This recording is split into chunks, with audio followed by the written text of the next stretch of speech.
Hello, this is Brian. Today is Saturday, April 30th, 2022. I am here in the Angeles National Forest, the San Gabriel Mountains, near the top of a very random peak near Pacifico Mountain. And I want to do a spotlight on plants video. Today's spotlight is on the Southern Mountain Grape Soda Lupine.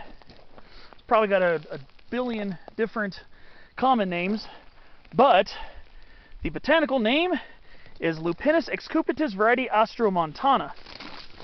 Austromontana, A-U-S-T-R-O-M-O-N-T-A-N-A, which literally means Southern Mountain. It is a form of the Grape Soda Lupine, and it is a perennial, mostly herbaceous, in the Pea Family, the Fabaceae, and I believe it is in the Pea Subfamily, the Faboideae, as it's got pea-shaped flowers. The Pea Family is divided into several different tribes, and this one is the Faboideae. So, this type of plant is characterized by palmately compound leaves. Palmately, kind of like the roughly the shape of a hand. You can see here these leaves. These are not individual leaves. These are leaflets, and this comprises one full leaf here. As you can see, the leaves are silvery gray with a little bit of light hairiness on them, and that's an adaptation of growing in this very dry area with very high solar radiation and lots of transpiration through evaporation. So the light color helps to deflect some of the light, and a lot of that light color is due to the whitish hairs on the leaves. And so what that also does is the hairiness also helps reduce transpiration by creating a somewhat more humid environment around the surface of the leaves to trap in some of the moisture that is lost through evaporation and transpiration. That's an adaptive strategy to survive in an area where it doesn't rain for a few to several months out of the year in this area. The San Gabriel Mountains, while they do sometimes get summer thunderstorm activity from the Gulf of Mexico, that is a lot more common in the farther eastern portions of these transverse ranges. In other words, the mountain ranges that run from west-northwest to east-southeast, running from Santa Barbara County all the way to the Little San Bernardino Mountains in Joshua Tree National Park.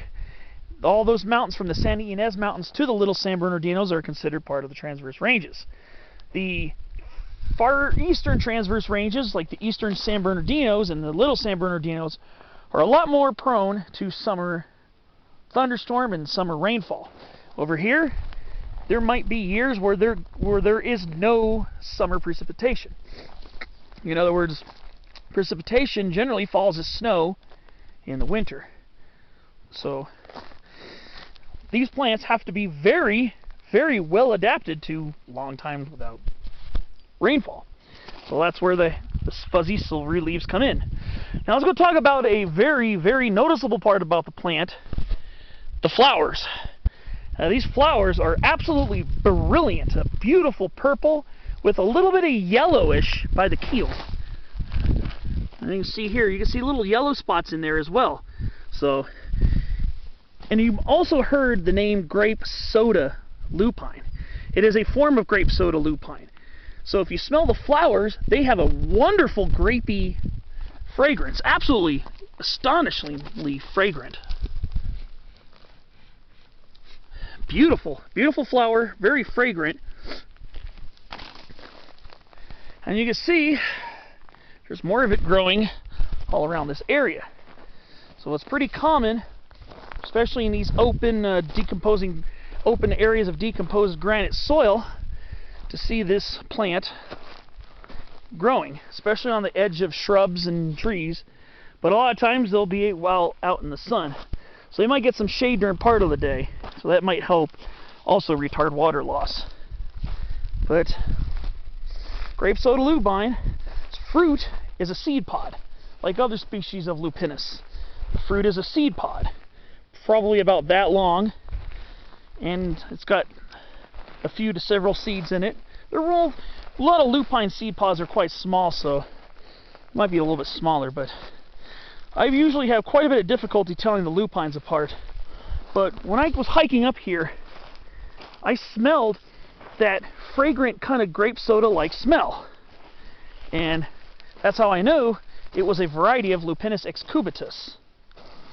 Now, the variety austromontana is more herbaceous than the other varieties.